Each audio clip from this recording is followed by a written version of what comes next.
IRDC Islamic research and دعویٰ centre trust Mirzapur UP خطبہ جمعہ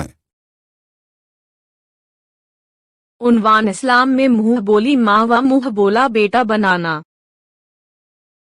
آئیے سنتے ہیں شیخ خورشید محمدی سے۔ محمدی مسجد اہل حدیث سبسکرائب مائی YouTube چینل۔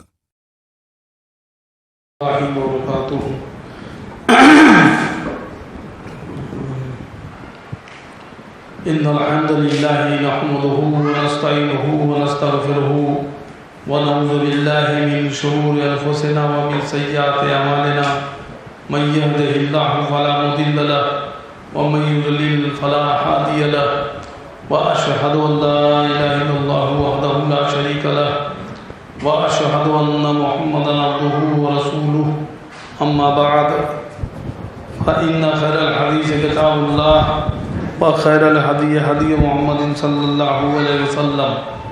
وشر الأمور محدثاتها وكل محدثة بدعة وكل بدعة ضلالة وكل ضلالة في النار۔ أعوذ بالله السميع العليم من الشيطان الرجيم بسم الله الرحمن الرحيم۔ يا أيها النبي اتق الله ولا تطع الكافرين والمنافقين إن الله كان عليما حكيما واتبع ما يوحى إليك من ربك إن الله كان بما تعملون خبيرا وتوكل على الله وكفى بالله وكيلا ما جعل الله لرجل من قلبين في جوفه وما جعل أزواجكم الله تظاهرون منهن أمهاتكم وما جعل أدعياءكم أبناءكم ذلكم قولكم بأفواهكم والله يقول الحق وهو يهدي السبيل وآخر الدعوانا الحمد لله۔ رب اشرح لي صدري ويسر لي أمري واحلل عقدة من لساني يفقهوا قولي آمین۔ ساری تعریفیں حمد و ثنا کبریائی بڑائی پرشنسا اس اللہ رب العالمین کے لیے لائق و زیبا ہے جس نے زمین و آسمان ساری کائنات کو پیدا کیا، اور بعد اس کے بے شبہ درود و سلام ہو اس نام نامی اسم گرامی احمد مجتبیٰ محمد مصطفیٰ صلی اللہ تعالیٰ علیہ وآلہ وسلم پر جنہیں ہماری ہدایت و رہنمائی کے لیے بھیجا گیا۔ معزز حاضرین جمعہ، اور جہاں تک میری آواز پہنچ رہی ہو سننے والی سبھی قابل احترام دینی ماں بہنوں، اللہ کی توفیق سے ایک بار پھر جمعہ کی بہترین گھڑیوں میں نماز جمعہ ادا کرنے کی، اور نماز جمعہ ادا کرنے سے پہلے یہ خطبہ جمعہ کے تعلق سے رب کا قرآن و نبی کا فرمان مجھے کہنے کی، آپ لوگوں کو سننے کی جو اللہ سبحانہ وتعالیٰ نے توفیق دی، اس کے لیے سب سے پہلے تو میں اللہ سبحانہ وتعالیٰ کا شکر ادا کرتا ہوں، اور کچھ بھی کہنے سننے سے پہلے یہ دعا کرتا ہوں کہ اللہ تو مجھے حق کہنے کی اور آپ سبوں کو حق سننے کی، اور ہم سبوں کو کہنے سننے سے زیادہ عمل کرنے کی توفیق عطا فرما، آمین یا رب العالمین۔ دوستوں، آج بتاریخ 19 اپریل سن 2024 بروز جمعہ بمقام محمدی مسجد اہل حدیث مرزاپور UP الہند میں خطبہ جمعہ کے تعلق سے جس موضوع کے مطابقت سے میں آپ سے گفتگو کرنے کی سعادت حاصل کر رہا ہوں، وہ میرا موضوع سخن ہے اسلام میں منہ بولی ماں اور منہ بولا بیٹا بنانا، یعنی کسی کو اپنی ماں کہہ دینا یا غصے میں بیوی کو ماں کہہ دینا، یا کسی کے بیٹے کو بڑے لاڈ دلال میں محبت میں بیٹا کہہ دینا، یا کسی کی اولاد کو پالک لے کر پالک بنانا اور بڑے محبت میں جو ہے اسے بیٹا کہنا، یہ اس کے تعلق سے اللہ رب العالمین نے ہمیں کیا حکم دیا ہے، پیارے نبی محمد رسول اللہ صلی اللہ علیہ وسلم نے کیا سمجھایا ہے، اس کے تعلق سے میں نے یہ قرآن مجید کے سورہ احزاب جس کی آیت نمبر 1 2 3 4 ابھی آپ کے بیچ میں نے تلاوت کی، تو اسی کی روشنی میں انشاءاللہ کچھ گفتگو کرنے کی کوشش کروں گا انشاءاللہ۔ اللہ سبحانہ و تعالیٰ نے ارشاد فرمایا سورہ احزاب آیت نمبر 1 میں، یا ایھا النبی، اے نبی، اللہ تعالیٰ سے ڈرتے رہنا اور کافروں اور منافقوں کی باتوں میں نہ آ جانا، اللہ تعالیٰ بڑے علم والا اور بڑی حکمت والا ہے۔ یعنی اس آیت کے اندر اللہ سبحانہ و تعالیٰ نے تقوی پر مدامت اور تبلیغ و دعوت میں استقامت کا حکم دیا ہے۔ یعنی تو آپ کے اندر صرف اور صرف اللہ کا ہی خوف ہونا چاہیے، اور تبلیغ میں بات کو پہنچانے میں اور اسلام کی طرف بلانے میں، دعوت دینے میں استقامت کے اوپر جمے رہنے کا، اس کے اوپر ٹھوس طریقے سے، قوی طریقے سے، مضبوطی کے ساتھ جمے رہنے کا حکم دیا ہے۔ طلق بن حبیب کہتے ہیں کہ تقوی کا مطلب ہے کہ اللہ کی اطاعت اللہ کی دی ہوئی روشنی کے مطابق کرے اور اللہ سے ثواب کی امید رکھے۔ یعنی اللہ رب العالمین کے جو ہے تقوی کا معنی یہ کہ اللہ تعالیٰ کی اطاعت جو اس نے قرآن میں ہمیں دیا، جو اللہ کی طرف سے جو نور دی گئی، جو روشنی دی گئی، جو قرآن کی شکل میں دی گئی ہمیں، اس کے حکم کے تابع رہتے ہوئے اس کی روشنی کے مطابق ہمیں کرنا ہے، اور اللہ سے ثواب کی امید بھی رکھنا ہے، اور اللہ کی معصیت اللہ کی دی ہوئی روشنی کے مطابق ترک کر دے۔ جو اللہ تعالیٰ نے قرآن دی، قرآن میں جو چیز ہمیں منع کیا گیا، جو چیز حرام کیا گیا، جو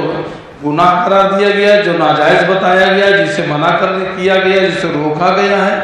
اس سے ہم رک جائیں، اسے ترک کر دیں، اس معصیت سے اللہ کی دی ہوئی روشنی کے مطابق اسے ترک کر دیں، اللہ کے عذاب سے ڈرتے ہوئے۔ اسی کو جو ہے آپ کہہ دیجئے کہ یہ جو ہے تقوی کہتے ہیں، یہ تقوی ہے۔ اور اسی کو جو ہے تو اللہ سبحانہ و تعالیٰ کا کہ نبی اللہ تعالیٰ سے ڈرتے رہنا، اور کافروں اور منافقوں، دین کے معاملے میں کون آپ کی مخالفت کرتا ہے؟ یہ جو کفر کرنے والے ہیں، جو نہیں ماننے والے ہیں، جو نہیں مانتے انہی کو کافر کہا جاتا ہے، اور نہ ماننا ان کا ایک فعل ہے، اسے کفر کہا جاتا ہے۔ تو یہ جو نہ ماننے والے لوگ ہیں ان کے، اور منافق کہتے ہیں جو ماننے کا جھوٹا دعویٰ کرتے ہوئے آپ کے پاس آ کر کے آپ کے صفوں میں داخل ہو جاتے ہیں، مل جاتے ہیں، کہتے ہیں کہ ہاں ہم آپ کے ساتھ ہیں،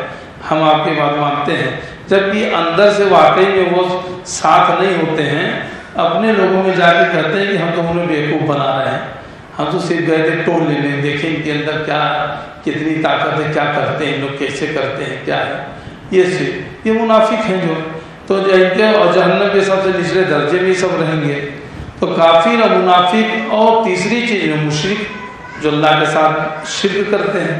تو کافر بھی ہو سکتے ہیں اور اسے بھی مشرک جو ہے، کہ مشرک یا کافر یا منافق جو بھی کہہ لیجیے، جو اسلام دشمن لوگ ہیں، تو ان سبوں کے تعلق سے جو ہے کہ یہ ہے کہ اللہ تعالیٰ نے کہا کہ وہ کافروں منافقوں کی باتوں میں نہ جانا، یعنی ان کی باتوں میں مت آ جانا کہ ان کی باتوں میں آ کر کے تم توحید کی دعوت کو چھوڑ دو،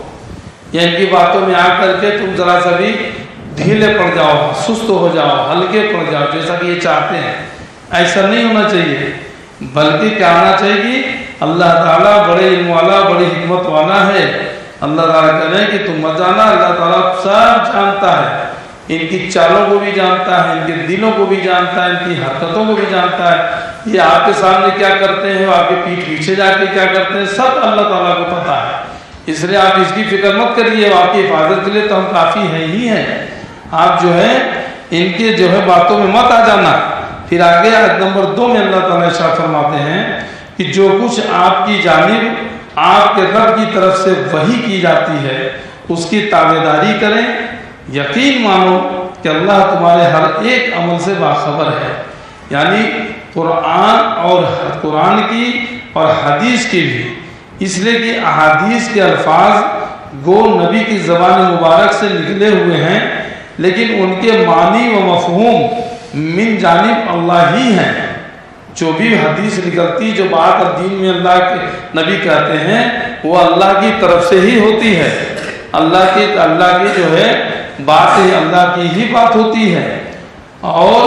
یعنی وحی کی جاتی ہے، اس کی تابعداری کریں، یقین مانو کہ اللہ تمہارے ہر ایک عمل سے باخبر ہے، لیکن ان کے معنی و مفہوم من جانب اللہ کی ہی ہے، اس لیے ان کو وحی خفی کہا جاتا ہے، یا وحی خفی کہا، یا وحی غیر مطلوع کہا جاتا ہے، اس لیے کہ قرآن اور حدیث یہ دونوں ہی اللہ کی طرف سے ہوتے ہیں۔ جو اللہ نے کہا وہ وحی، اور جو نبی سے کروایا وہ وحی مطلوع، وحی غیر مطلوع یا وحی خفی۔ تو قرآن اور حدیث دونوں کو جو ہے ماننا ہے، اور اس کے مطابق آپ نے زندگی گزارنا ہے۔ آیت نمبر 3 میں اللہ تعالیٰ ارشاد فرما رہے ہیں وَتَوَكَّلْ عَلَى اللَّهِ وَكَفَى بِاللَّهِ وَكِيلًا، آپ اللہ ہی پر توکل رکھیں، وہ کارسازی کے لیے کافی ہے۔ یعنی اپنے تمام معاملات اور احوال میں ان لوگوں کے لیے جو اس پر بھروسہ رکھتے اور اس کی طرف رجوع کرتے ہیں، یعنی اللہ تعالیٰ ان تمام لوگوں کے لیے جو اس اللہ رب العالمین پر بھروسہ کرتے ہیں، اس کے اوپر توکل کرتے ہیں اور اسی کے اوپر بھروسہ کرتے ہیں، اسی کی طرف رجوع کرتے ہیں، ایسے لوگوں کے لیے اللہ تعالیٰ کافی ہے۔ تمام معاملات میں آپ دیکھ لیجیے، اور یہ بارہا اگر آپ واقعی میں اللہ کے جو ہے ماننے والے ہیں، اللہ کو ماننے والے ہیں، یقین کرنے والے ہیں، تو آپ بارہا اس کے خوب آپ غور کریے تو آپ کی آزمائش میں آپ کے لیے مجرد چیز ہے، یہ آزمودہ چیز ہے کہ آپ کتنی بھی مصیبت میں رہیں، آپ کے ساتھ کتنے ہی مسائل آ جائیں، کتنی تکلیفیں آ جائیں، کتنی ہی مصیبتیں آ جائیں، آپ کے پاس رہنے سہنے کھانے پینے کپڑے لتے دوا درپن شوق شنگار ضروریات کسی بھی چیز کے لیے اللہ کی طرف سے کوئی بھی مصیبت آ جائے، وہ بیماری کی شکل میں ہو، کسی اور حاجت کی شکل میں ہو، یا کسی اور شادی بیاہ کی شکل میں، کسی بھی اس میں آ جائے، لیکن اگر آپ صرف اور صرف اس ایک اللہ واحد کے اوپر بھروسہ کرنے والے ہیں، صرف اسی کی ذات پر اگر آپ یقین رکھنے والے ہیں، تو سب اللہ رب العالمین کی آپ کی مدد اللہ تعالیٰ ایسی جگہوں سے کرے گا کہ جہاں سے آپ کا جو گمان بھی نہیں ہوگا، آپ نے سوچا بھی نہیں ہوگا۔ ایسی جگہوں سے آپ بیٹھے ہوں گے، آپ گھر میں ہوں گے، اپنے کاموں میں لگے ہوں گے، کہاں سے آپ کا کام کیسے بنا دے گا، کیسے سنوار دے گا، آپ کو خود پتہ نہیں ہوگا، اور جب کام ہو جاتا ہے تب آپ کہتے گئے، پھر آپ کو پھر اللہ کے آگے شکر کا سجدہ کرنا، اللہ کے آگے شکر سے سجدہ ریز ہونا ہے کہ وارے اللہ واقعی۔ تو اللہ رب العالمین کہہ رہا ہے میرے بھائی، اور یہ رب کا قرآن ہے، یہ رب کا قرآن ہے جو چیخ کر کے کہہ رہا ہے کہ سنو وتوکل علی اللہ وکفی باللہ وکیلا۔ قرآن مجید سورہ احزاب آیت نمبر 3 کہ جس میں اللہ سبحانہ وتعالیٰ نے کہا کہ آپ اللہ ہی پر توکل رکھیں، اللہ ہی پر بھروسہ رکھیں، وہ کارسازی کے لیے کافی ہے۔ یعنی اپنے تمام معاملات اور احوال میں کام میں صرف اللہ تعالیٰ پر بھروسہ رکھیں، وہ کارسازی کے لیے کافی ہے ان لوگوں کے لیے جو اس پر بھروسہ رکھتے اور اس کی طرف رجوع کرتے ہیں، جو اللہ تعالیٰ پر بھروسہ رکھتے ہیں، جو اس کی طرف پلٹتے ہیں، رجوع کرتے ہیں، صرف اسی سے مانگتے ہیں، صرف اسی پر یقین رکھتے ہیں، صرف اسی پر توکل رکھتے ہیں، صرف اسی پر ڈیپینڈ رہتے ہیں، ہول ڈیپینڈ رہتے ہیں، مکمل طریقے سے جانتے ہیں کہ ہمارا کام ہونا ہے تو صرف اللہ کی طرف سے ہی ہونا ہے، ہمارے کام کو پورا کرنے والا ہے تو صرف اللہ کی ذات سے ہی پورا ہونے والا ہے، اور اس کی کوشش بھی کرتے ہیں۔ ایسا نہیں کہ صرف سوچ کے بیٹھ جاتے ہیں کہ نہیں اللہ تعالیٰ ہی جنت دے گا، اللہ تعالیٰ تو ہم کو جنت دے کے ہی رہے گا. ہم نماز نہ پڑھیں, ہم روزہ نہ رکھیں, ہم جھوٹ بولیں, چوری کریں, اور توکل اتنا مضبوط کہ بڑا بھروسہ ہے کہ اللہ تو ہم کو جنت دے گا ہی, جنت دے گا ہی. کہ اللہ نے آپ کے نام سے سرٹیفکیٹ دیا ہے کیا کہ اللہ تعالیٰ آپ کو جو ہے آپ سے کہا ہے کہ چاہے جو کرتے رہو تم کو جنت دیں گے؟ ایسا نہیں ہے. جنت تو دے گا, لیکن اس کے لیے آپ نے کوشش بھی کرنی پڑے گی. اس کے لیے آپ نے اللہ کے آگے جھکنا بھی پڑے گا, اللہ کے آگے توحید کی دعوت کو بھی یاد کرنا پڑے گا, اللہ کے آگے یہ عبادت کرنی پڑے گی, اللہ کے آگے مانگنا پڑے گا, جھکنا پڑے گا, دعائیں کرنی پڑے گی, کوششیں کرنی پڑے گی, اور نبی کے طریقے سے کرنی پڑے گی. تو یہی چیز اللہ تعالیٰ یہاں کہہ رہے ہیں کہ جو ان لوگوں کے لیے جو اس پر بھروسہ رکھتے اور اس کی طرف رجوع کرتے ہیں, جو صرف اللہ کی ذات پر بھروسہ کرتے ہیں اور اس پر رجوع کرتے ہیں, ان کے لیے اللہ تعالیٰ جو ہے کافی ہے, اور ان کے لیے اللہ تعالیٰ کی طرف سے یہ معاملہ ہے. پھر آگے چلیے سورہ احزاب آیت نمبر 4. آیت نمبر 4 میں اللہ تعالیٰ ارشاد فرما رہے ہیں, کسی آدمی کے سینے میں اللہ تعالیٰ نے 2 دل نہیں رکھے, اور اپنی جن بیویوں کو تم ماں کہہ بیٹھے ہو انہیں اللہ نے تمہاری سچ مچ کی مائیں نہیں بنایا ہے. اس کے بارے میں پہلے آپ جان لیں کہ ہے کیا چیز کہ کسی کے سینے میں 2 دل نہیں رکھے ہیں. اللہ تعالیٰ یہ ایسا کیوں کہہ رہا ہے؟ اصل میں جب قرآن کی آیت کو جب آپ پڑھیں گے تو اس کے سیاق و سباق کو, اس کی پرشٹھ بھومی کو, اس کے پیچھے کے حالات کو, اس کے نازل ہونے کی وجہ کو, اس سب کو بھی آپ کو دھیان میں رکھنا, ملحوظ رکھنا پڑے گا, پڑھنا پڑے گا, اس کو تحقیق کرنی پڑے گی, ریسرچ کرنا پڑے گا. کن حالات میں یہ آیت نازل ہوئی, کیا حالات تھے, کیا موقع تھا, کیوں نازل ہوئی, تب آپ کو سمجھ میں آئے گی بات. اصل میں بعض روایت سے, بعض حدیثوں سے معلوم ہوتا ہے کہ ایک منافق یہ دعویٰ کرتا تھا کہ اس کے 2 دل ہیں. ایک منافق تھا تو وہ کپٹا چاری, منافق کہتے ہیں کپٹا چاری کو, جو اوپر سے یہ کہے کہ ہم ایمان لائے ہیں لیکن اندر سے ایمان نہیں لایا, دل سے ایمان نہیں لاتا, دھوکہ دیتا ہے, اس کو کپٹا چاری کہتے ہیں, منافق کہتے ہیں. تو بعض روایات سے, بعض احادیث سے معلوم ہوتا ہے کہ ایک منافق یہ دعویٰ کرتا تھا کہ اس کے 2 دل ہیں, ایک دل مسلمانوں کے ساتھ ہے اور دوسرا دل کفر اور کافروں کے ساتھ ہے. یعنی ایک ایسا منافق تھا, وہ کہتا تھا کہ ہمارے سینے میں 2 دل ہے, ایک دل جو ہے مسلمانوں کے لیے اور ایک دل جو ہے کافروں کے لیے, یعنی دونوں طرف 2 دل ہے, ایک ادھر ایک ادھر ہے, یہ وہ کہتا تھا. تو اور کافروں کے ساتھ یہ آیت اس کی تردید میں نازل ہوئی ہے. یہ آیت اس منافق کے بات کے رد میں, یہ جھوٹ بول رہا ہے, یہ ایسا کچھ نہیں ہے, اس کی جھوٹ میں, اس کے رد میں یہ بات نازل ہوئی ہے. مطلب یہ ہے کہ مشرکین مکہ میں سے ایک شخص جمیل بن معمر قہر تھا, اس کا نام تھا جمیل بن معمر قہر, یہ اس کا نام تھا, جو اس کا نام تھا تو جو بڑا ہوشیار تھا, ہوشیار اور مکار, اور نہایت ہی جو ہے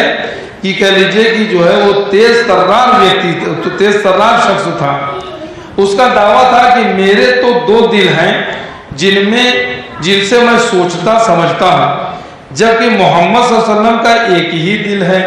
یعنی وہ یہ کہتا تھا کہ میرے سینے میں تو 2 دل ہیں جس سے میں سوچتا اور سمجھتا ہوں, اور محمد صلی اللہ علیہ وسلم کے تو ایک ہی دل ہے, اور کہتا تھا میرا ایک دل جو ہے وہ مسلمانوں کی طرف ہے, ایک دل جو ہے کافروں کی طرف ہے. بہت تیز ترار آدمی تھا, بڑا ہوشیار آدمی تھا, ویسا وہ کہتا تھا. تو جبکہ محمد صلی اللہ علیہ وسلم کا ایک ہی دل ہے. یہ آیت جو ہے اسی کے اس بات کو رد کرنے کے لیے بات نازل ہوئی ہے. اسرو تفاسیر میں یہ بات آئی ہے. بعض مفسرین کہتے ہیں کہ آگے جو 2 مسئلے بیان کیے جا رہے ہیں یہ ان کی تمہید ہے. یعنی جس طرح ایک شخص کے 2 دل نہیں ہو سکتے, اسی طرح اگر کوئی شخص اپنی بیوی سے زہار کر لے, یعنی یہ کہہ دے کہ تیری پشت میرے لیے ایسے ہی ہے جیسے میری ماں کی پشت, تو اس طرح کہنے سے اس کی بیوی اس کی ماں نہیں بن جائے گی. دیکھیے یہ آیا ہے مسئلے کی وضاحت ہو رہی ہے. اگر کبھی کوئی شخص غصے میں آ کر اپنی بیوی سے زہار کر بیٹھے.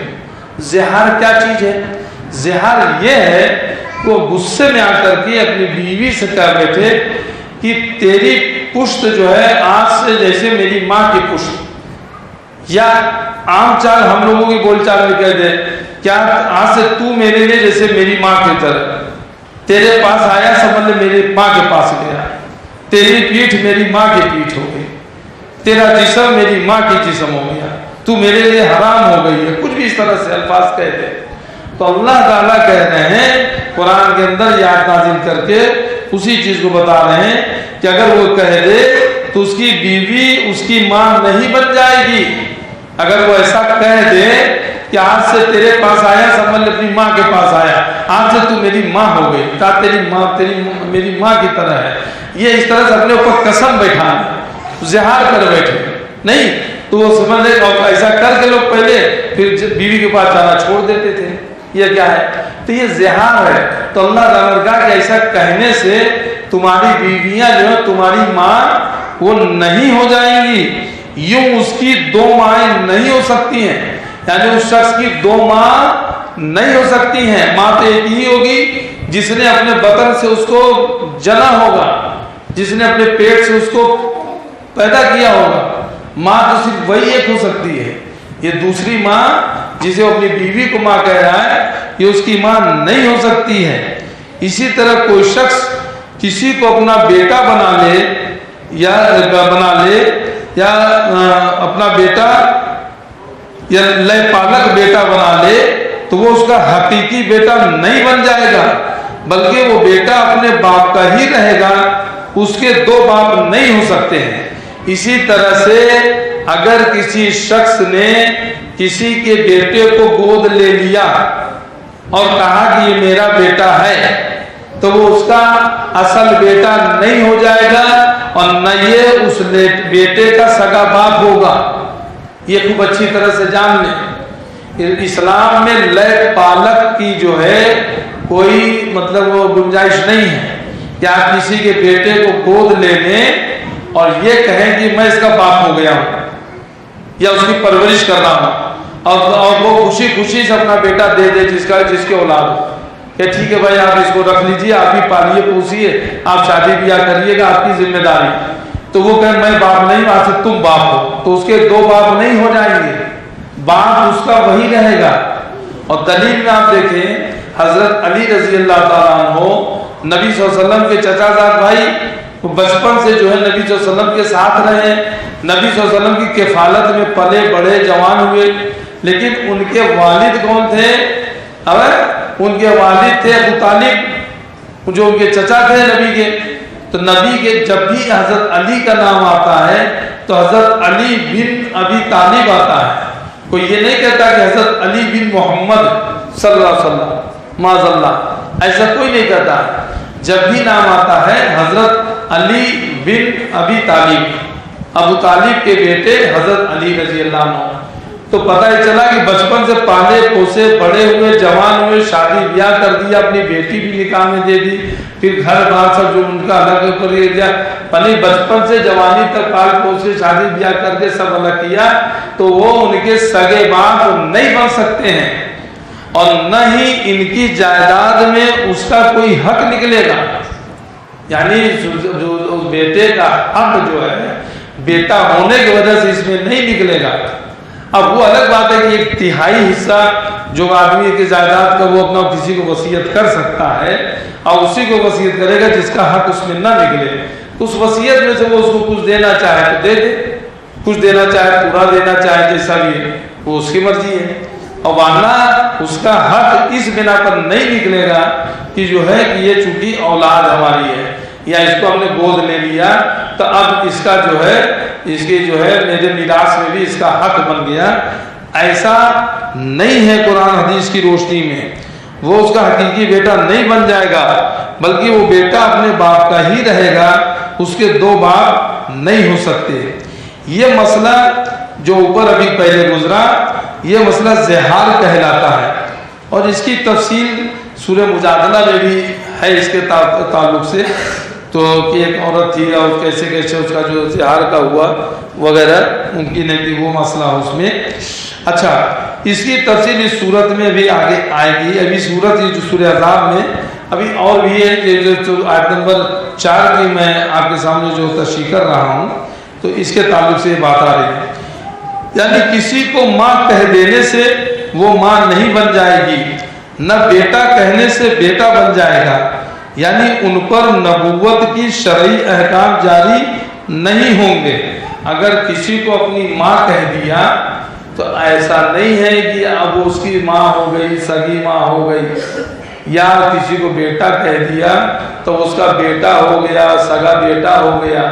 اور اب جو نبوت کے جو نبی صلی اللہ علیہ وسلم نے جو احادیث کی روشنی میں جو احکامات نازل کیے ہیں، جو بتایا ہے اللہ کے بتانے سے کہ بیٹے کا یہ حق ہے، ماں کا یہ حق ہے وغیرہ وغیرہ، تو اب یہ سارے حقوق جو نبی صلی اللہ علیہ وسلم نے بتائے ہیں تو یہ اس بیٹے کے لیے، اس ماں کے لیے نہیں ہو سکتا ہے، یا اس باپ کے لیے نہیں ہو سکتا ہے جو پالک لیا ہو۔ یہ نبوت کے جو معاملات ہیں، جو نبوت میں اللہ کے نبی نے جو بھی حق بتائے ہیں، وما ينطق عن الهوى ان هو الا وحی یوحى، سورہ نجم آیت نمبر 3 اور 4 میں، کہ جو اللہ تعالیٰ نے جو نبی جو کہتے ہیں وہ اللہ کی طرف سے وحی ہوتی ہے، نبی اپنی مرضی سے نہیں کچھ کہتے ہیں، اللہ کی طرف سے جو وحی ہوتی ہے اس کو اللہ کے نبی بتاتے ہیں۔ تو یہ نبی صلی اللہ علیہ وسلم کے حکم جو ہوں گے تو ایسے اولاد کے اوپر یا ایسے ماں کے اوپر جنہیں منہ بولی ماں بنایا گیا ہو، وہ بولا بیٹا بنایا گیا ہو، ان کے اوپر یہ چیزیں لاگو نہیں ہو سکتی ہیں۔ وہ بیٹا جس کا ہے اسی کا رہے گا، وہ ماں سگی ماں جس کی ہے اسی کی رہے گی۔ اب کبھی کوئی کسی کو کہہ دے آنٹی ہیں، آپ میری چاچی ہیں، میری آنٹی ہیں، آپ میری ماں کے سامان ہیں، میری ماں کی طرح ہیں، وہ چاہے محلے میں ہو، پڑوس میں ہو، رشتے میں ہو، کیسے بھی ہیں، ٹھیک ہے نہیں؟ کبھی کہنے کا تو آپ میری ماں کے ماں کی طرح ہیں، جبکہ جو ہے ماں سگی ماں نہیں ہے۔ تو ایسا کہنے سے ایسا نہیں کہ اب اس شخص کا اس عورت سے نکاح نہیں ہو سکتا ہے، نکاح ہو سکتا ہے، اور اس کو اس سے پردہ کرنا پڑے گا، جس سے نکاح ہو سکتا ہے اسے پردہ کرنا پڑے گا، تو وہ اس کی ماں نہیں ہو جائے گی۔ یا کوئی کسی کا سگا بیٹا بنا لیا، بیٹا لے لیا کہ آج سے میں اس کو پالک لیتا ہوں، میں اس کی ساری میری جائیداد اس کا حصہ ہوگا، یہ وہ، تو اس کا حصہ جائیداد میں نہیں ہو سکتا ہے، وہ بھلے ہی کتنا کچھ کہے۔ ہاں جو تیسرا حصہ، جو ایک تہائی حصہ جو وصیت کرنے کا وہ کر دے، وہ بات الگ ہے۔ پھر آگے بات آتی ہے، اس لیے اس کا اتباع کرو اور زہار والی عورت کو ماں اور لے پالک کو بیٹا مت کہو۔ خیال رہے کہ کسی کو پیار اور محبت میں بیٹا کہنا اور بات ہے، اور لے پالک کو حقیقی بیٹا تصور کر کے بیٹا کہنا اور بات ہے۔ پہلی بات جائز ہے، یہاں مقصود دوسری بات کی ممانعت ہے، یعنی آپ کسی کے بیٹے کو ایسے محبت میں آپ کہہ دیں کہ یار بیٹا ادھر آؤ، ارے میرا بیٹا ہے، بڑا بہادر بیٹا ہے، کتنا اچھا بیٹا ہے، یہ محبت میں ہے، یہ آپ نے اسے جذبات میں کہہ دیا ہے، اس میں کوئی بات حرج نہیں ہے، یہ ناجائز نہیں ہے کہ آپ کسی کے بیٹے کو ارے بیٹا ادھر آ رہے میرا بچہ، ارے میرا بیٹا، تو ایسے آپ سگے باپ نہیں ہوئے، آپ کی سگی اولاد نہیں ہوئے، یہ آپ کہہ رہے ہوئی تو یہ جائز ہے، اس میں کوئی ایسا نہیں۔ لیکن ایک نیت، ایک انٹینشن یہ ہو کہ یہ میرا بیٹا ہے، آج سے تم اس کے باپ نہیں ہو، میں اس کا باپ ہوں، یہ میرا ہی بیٹا ہے، میں اس کو گود لے رہا ہوں، میں اس کو پالوں گا، پوسوں گا، میں اس کا خرچ اٹھاؤں گا، میں وغیرہ کروں گا، یہ جو دوسرا مقصد یہ ہے، یہ حرام ہے، یہ جائز نہیں ہے کہ کسی کو آپ لے کر کے اپنی اولاد بنا لینا اور اس کی اولاد نہ گرداننا کہ اس کی اولاد کا نام ہی ختم ہو جائے، ایسا نہیں۔ بیٹا میرا ہی ہوگا اگر میرا ہے، بیٹا بیٹا نہیں ہے تو جس کا ہے اسی کا رہے گا اور اسی کا نام چلے گا، اور مرتے دم تک وہ بیٹا اسی کا رہے گا۔ تو پہلی چیز جو ہے وہ جائز ہے، آپ کسی کو بیٹے کو بیٹا کہہ دیں، یا اسی طرح سے کسی کی ماں ہے، آپ دوست ہیں، اب آپ کی ماں ہے اس کی ماں ہے, آپ گئے ارے آنٹی جی ارے امی جی, وہ آنٹی جی بول دیں وہ امی جی بول دیں, یا بہو ہے شادی کر کے آئی اب ساس کو امی بولنے لگے ہیں یا سسر کو ابو بولنے لگے, تو وہ اللہ تعالیٰ بھی جاننا ہے کہ یہ بھائی فطری طور سے بھائی کہ چونکہ میرے شوہر کے ماں باپ ہیں تو لہٰذا میرے بھی ماں باپ ہیں, امی ابو بول رہے ہیں یا کہہ رہے ہیں, تو وہ جذبات وہ چیز نہیں ہے. آپ ایسے کسی چیز کو بولیں تو یہاں پر ایک تفسیر یہی کی گئی, یہ وضاحت کر دی گئی کہ آپ یوں ہی جو بولتے ہیں اس میں کوئی مذائقہ نہیں ہے, اس میں کوئی حرج نہیں ہے. آپ امی ابو بولیں, بیٹا بولتے ہیں, بیٹی بولتے ہیں, ارے بیٹی تو بڑی اچھی ہے, تو بڑی نیک ہے, تو بڑی کیا پڑھنے لکھنے میں بہت تیز ہے, بہت اچھی ہے, یہ میری بہادر بیٹی ہے, بیٹا ہے, کچھ بھی بولے تو وہ جائز ہے. لیکن اس کو یہ کہ نہیں میری ہی بیٹی ہے اس کو بنا لینا, اس کو اپنے کو باپ اس کا گرداننا اور اس کو لکھنا پڑھنا اور اس کو وہ کرنا, یہ چیز جو ہے یہ درست نہیں ہے. اللہ سبحانہ و تعالیٰ سے دعا ہے کہ اللہ تعالیٰ ہم سب کو کہنے اور سننے سے زیادہ عمل کرنے کی توفیق عطا فرما. اے اللہ ہم نے اب تک جو بھی اگر کوئی چیزیں, جو بھی غلطیاں, جو بھی گناہ, جو بھی بھول, جو نتیجے جو جانے انجانے میں ہم نے کی ہوں, ہم سے ہو گئی ہوں, اے اللہ ہم سب کو بھی ہم سے جو شرک اکبر ہوئے ہوں, شرک اصغر ہوئے ہوں, جو کھلے طور پہ چھپے طور سے ہوئے ہوں, اے اللہ اس سب کے لیے ہم سب کو معاف فرما بارے رہا. اے اللہ ہمارے کوتاہیوں کو, خامیوں کو, غلطیوں کو, بھولوں کو, گناہوں کو, نتیجوں کو معاف کر دے بارے رہا. اے اللہ ہمیں جو بیمار ہیں ان کو بھی, اور میرے گھر میں جو میری بیمار ہے, میری اہلیہ ہے, میری بہو ہے, بچی ہمارے جو ہے پوتی ہے وغیرہ, جو بھی لوگ بیمار ہیں, جن لوگوں نے جو بیمار ہیں جنہوں نے دعاؤں کے لیے کہا ہو, اللہ ان سب کو بھی شفا کاملہ عاجلہ عطا فرما بارے رہا. ہماری بھی دعاؤں کو, جن لوگوں نے دعاؤں کو کہا ہو ان کی بھی دعاؤں کو قبول فرما. آمین یا رب العالمین. السلام علیکم ورحمۃ اللہ وبرکاتہ.